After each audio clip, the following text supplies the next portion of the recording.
여러분들이 좋은 사람이 되는 것이 목적이라면 갑자기 충동적으로 확 이제 표현을 하는 거죠. 왜 이렇게 못하세요? 그러니까 하세요. 심플심리. 안녕하세요. 심플심리 지민쌤입니다. 만나서 반갑습니다. 오늘 영상은 조금 쓴소리를 하는 영상인데 어떤 분들을 향한 쓴소리냐면 평소에 착하다는 얘기 많이 듣고 사는 사람들, 그분들한테 오늘 조금 따끔한 이야기를 해보려고 해요. 우리가 흔히 이제 착한 사람이라고 하면 공통된 특징들이 몇 가지 있죠. 대부분 친절하고 싫은 소리 잘 못하고 거절 잘 못하고 이런 분들이 많습니다. 그래서 대인관계 할 때 갈등을 먼저 만드는 일이 거의 없는 분들, 그리고 성실한 사람들, 책임감이 강해서 주어진 일을 어떻게든 해내는 분들을 우리가 착하다라고 표현을 많이 하죠. 그리고 다른 사람들이랑 지내면서 이해심 있고 배려 잘하고 공감 능력 좋고 역지사지를 잘 하시는 분들도 착하다라는 얘기를 많이 듣는 것 같아요. 그래서 사실 착하다라는 행동 자체를 잘못됐다 이런 얘기를 하려는 게 아니고 이분들이 이렇게 사회적인 장면에서 잘 지낼 수 있는 자원이 있는데 근데 이분들이 못하는 게 있어요. 그게 뭐냐면 한계 설정을 잘 못합니다. 한계 설정, 혹은 경계 설정 이렇게도 표현을 하는데 본인이 허용할 수 있는 행동과 그렇지 않은 행동, 다른 사람의 행동인 거죠. 타인의 행동을 어디까지 허용할 수 있는지를 알려줘야 되는데 그걸 잘 못해요. 왜냐하면 한계 설정을 한다는 건 어떤 상황에서는 거절의 의사여야 될 수도 있고 어떨 때는 좀 거부감을 드러내야 될 때도 있어요. 근데 보통 이런 메시지들이 부정적이니까 이걸 전달하는 게 너무 어려운 거예요. 그래서 내키지 않는 부탁인데 그냥 들어주고 기분 나쁜데 내가 이걸 드러내서 또 상대방이 기분이 상할까봐 본인은 기분이 나빴지만 그냥 웃어 넘긴다든지 부당한 대우나 부당한 처우를 받고 있는데도 여기에 대해서 뭔가 권리 주장을 잘 못한다든지 어떻게 보면 겉에서 봤을 때는 예스맨 같이 보이잖아요. 다 좋게 좋게 지나가는 것처럼 보이지만 사실 원하지 않는 행동에 예스를 해야 될 때 누가 그 상황이 편하겠어요. 그러니까 막 부글부글 하겠죠, 속으로는. 자기한테 부탁하거나 뭘 시킨 대상이 굉장히 원망스럽고 짜증나고 막 욕도 할 거고. 그리고 궁극적으로는 그 상황에서 그렇게밖에 대응이 안 되는 본인을 되게 원망하게 돼요. 내가 왜 여기서 아무 얘기도 못했지? 왜 나는 솔직한 얘기를 못하지? 이제 이런 생각들을 하면서 자기 비판 혹은 자기 비하적인 생각들을 하는 경우도 굉장히 많이 있습니다. 한계 설정을 왜 이렇게 못하세요? 그러니까 하세요. 이 얘기를 사실은 하는 건데 어렵다는 거 너무 잘 알고 있어요. 쉬우면 벌써 하셨겠죠? 네, 잘 안 되니까 이제 못하셨을 텐데 이거 왜 못하지? 이거 왜 이렇게 어렵지? 라는 점에 대해서는 생각을 좀 해봐야 될 것 같아요. 우선은 착한 분들 잘 생각하셔야 될 게 남들도 여러분들만큼은 이해심이 있습니다. 그러니까 무슨 얘기냐면 착한 분들이 뭔가 한계 설정을 할 때 부정적인 메시지라고 생각을 한다고 했잖아요. 그러니까 잘 못한다고.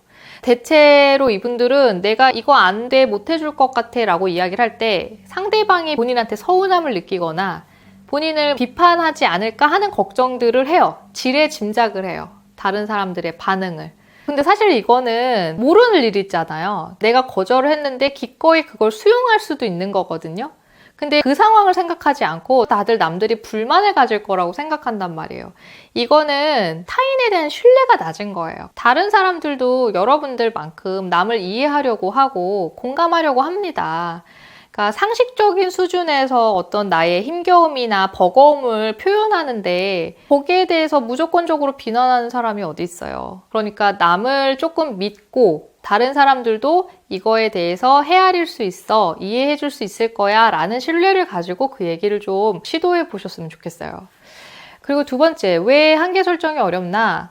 사실 직관적으로 거절의 의사를 밝혔을 때 제일 무서운 거는 상대방이 거기에 대해서 똑같이 부정적인 얘기를 하면 어떡하지? 기분 나쁘면 어떡하지가 무서운 거죠. 기분 나쁜 티를 나한테 내면 내가 그걸 감당할 수 있는 자신감이 없으니까.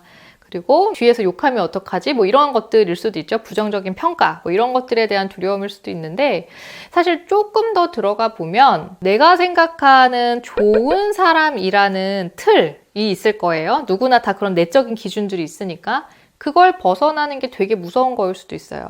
이상적인 어떤 나의 이미지가 있을 거예요, 머릿속에. 내가 이런 사람으로 살아가고자 하는 모습이. 나는 좀 친절하고 허용적이고 다른 사람들한테 좋은 평판을 얻고 이런 것들을 잘 지켜내야 돼 라는 그 내적인 기준이 너무 단단해서 사실은 표현을 해도 되는, 충분히 알려줘야 되는데도 불구하고 그냥 본인의 그런 기준을 만족시키는 게 더 중요하니까 이게 너무 단단해서 못하는 경우들도 있습니다. 그러니까 여러분들이 진짜 겁내는 게 어떤 건지에 대해서 다시 한번 좀 생각을 해봤으면 좋겠어요. 대인관계에서 좋은 사람이다라는 게 뭘까? 좋은 사람이 뭘까라는 거를 고민을 해봤었는데 친절하고 따뜻한 사람, 예의 바른 사람 다들 좋아하죠. 근데 저는 성인기가 돼서 느끼는 거는 남한테 나를 예측 가능하게 해주는 사람이 되게 좋은 사람인 것 같아요. 예를 들어서 남한테 부탁을 해야 되는 상황이 됐을 때 두 명이 있다, 선택지가. 한 명은 아무리 힘들어도 남의 부탁을 다 들어주는 사람. 두 번째는 된다 안 된다를 되게 명확하게 얘기하는 사람. 그럼 저는 둘 중에 후자한테 부탁을 할 것 같아요.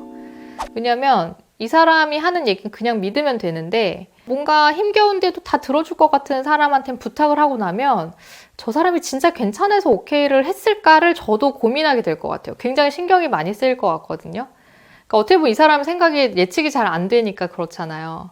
근데 가까운 사이에서는 내가 어떻게 생각하고 느끼는지를 알려주는 게 상대방 입장에서는 나를 맞추는 게 훨씬 편하게 해주는 어떻게 보면 배려일 수도 있는 거예요.